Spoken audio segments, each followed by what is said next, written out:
Hello dear student, welcome back to my YouTube channel. Dear student, आज की इस video में हम सभी लोग रामधारी सिंह दिनकर यानी कि रामधारी सिंह दिनकर जी का जीवन परिचय या साहित्यिक परिचय तथा साथ ही साथ बोर्ड एग्जाम में हमें किस प्रकार से हेडिंग डाल डाल कर लिखना है, यानी कि किस प्रकार से लिखें कि एग्जामिनर 5 नंबर दे, क्योंकि गाइड यह 5 नंबर का प्रश्न आता है। तो इसीलिए हमें आज की इस वीडियो में हम सभी लोग यह भी पढ़ेंगे कि बोर्ड एग्जाम में कैसे लिखने पर एग्जामिनर 5 नंबर देता है, तो यह भी पढ़ेंगे। तो डियर स्टूडेंट, यह वीडियो आप लोगों के लिए बहुत ही ज़्यादा खास जाने वाला है, तो इसीलिए वीडियो को बिना स्किप किए हुए अंत तक जरूर देखते रहें। तो डियर स्टूडेंट, कुछ स्टूडेंट को डाउट रहता है कि बोर्ड एग्जाम में साहित्यिक परिचय पूछता है या जीवन परिचय, तो इसलिए बहुत से लोग कन्फ्यूज हो जाते हैं और बहुत सारी चीज़ों को अपने माइंड में भर ले। तो इसमें आप लोगों को बिल्कुल घबराने की कोई भी बात नहीं है। आज आप सभी लोगों के जितने सारे डाउट हैं बिल्कुल क्लियर हो जाएंगे। तो डियर स्टूडेंट,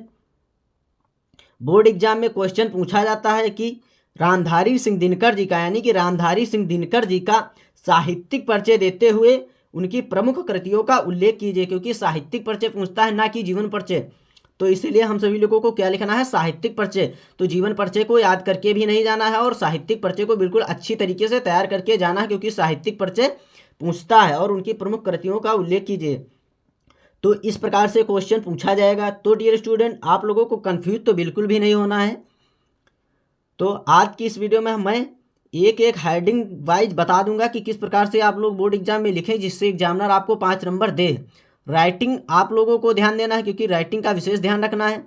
तो यहाँ पर देखते हैं किस प्रकार से हमें लिखना है। तो सबसे पहले यहाँ पर हेडिंग डालेंगे रामधारी सिंह दिनकर जी का साहित्यिक परिचय, इस प्रकार से हेडिंग डालेंगे और एक छोटा सा बॉक्स बना लेंगे, उसमें जन्म, जन्म स्थान, पिता का नाम, भाषा शैली और मृत्यु इतना जरूर लिख लेंगे, क्योंकि एग्जामिनर सबसे पहले इन्हीं चीज़ों को देखता है।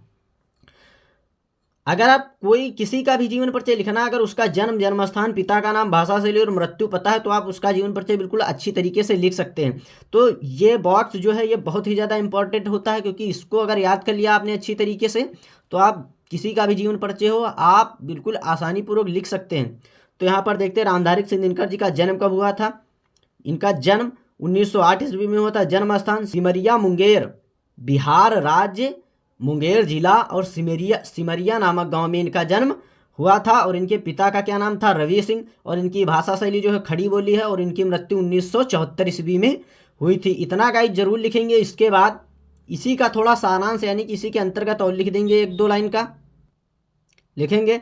रामधारी सिंह दिनकर जी का जन्म बिहार के मुंगेर जिले के सिमरिया नामक गांव में हुआ था। इनकी माता का नाम मनरूप देवी व पिता का नाम रवि सिंह था। इसके बाद गाइस हेडिंग डाल लेंगे अब साहित्यिक परिचय, क्योंकि गाइस साहित्यिक परिचय पूछता है, जीवन परिचय नहीं पूछता। तो इसलिए हम सभी लोगों को हेडिंग क्या डालनी है, साहित्यिक परिचय। और इसके अंतर्गत साहित्यिक परिचय के अंतर्गत लिखना है हमें, बहुत ज़्यादा बड़ा भी नहीं लिखना है। 80 शब्दों में पूछता है तो 80 शब्दों में ही लिखना है, क्योंकि अगर आप ज़्यादा बड़ा लिखते हैं, अगर टाइम वेस्ट करते हैं, तो हिंदी के पेपर में टाइम कम पड़ जाता है, यह आप लोगों को पता ही होगा।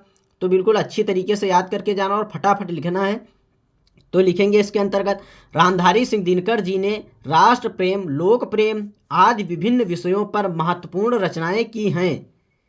इनकी सबसे लोकप्रिय रचना उर्वशी है। यानी कि अगर पूछा जाए कि रामधारी सिंह दिनकर जी की सबसे प्रमुख या लोकप्रिय रचना कौन है, तो वह कौन सी है, उर्वशी है, जो सबसे ज़्यादा प्रसिद्ध है। इन्होंने सामाजिक शोषण के खिलाफ रचनाएं की हैं। यानी कि इनका समाज में जो ये सामाजिक शोषण होता है उसको भी दूर करने में इनका बहुत बड़ा हाथ रहा। रामधारी सिंह दिनकर जी को साहित्य अकादमी पुरस्कार से सम्मानित किया गया। इसके बाद भारत सरकार ने इन्हें पद्म भूषण से सम्मानित किया, यानी कि इन्हें साहित्य अकादमी पुरस्कार भी मिला और भारत सरकार ने इन्हें पद्म भूषण से भी सम्मानित किया। गाइज इसके बाद हेडिंग डालेंगे कृतियाँ। गाइज जिस प्रकार से मैं बता रहा हूँ, छोटी छोटी हेडिंगें डालकर उसके अंतर्गत थोड़ा थोड़ा लिखना जरूर है। अगर हेडिंगें ही देख देख कर एग्जामिनर 5 नंबर देता है, तो इसके बाद हेडिंग डालेंगे कृतियाँ और लिखेंगे इसके अंतर्गत, रामधारी सिंह दिनकर जी की कुछ प्रमुख रचनाएं निम्नलिखित हैं। कौन कौन सी हैं, जैसे रेणुका, हुंकार, कुरुक्षेत्र, रसमिरथी, उर्वशी, परशुराम की प्रतिज्ञा, हारे को हरिनाम, रेती के फूल व उजली आग। इनकी जो है प्रमुख रचनाएं हैं।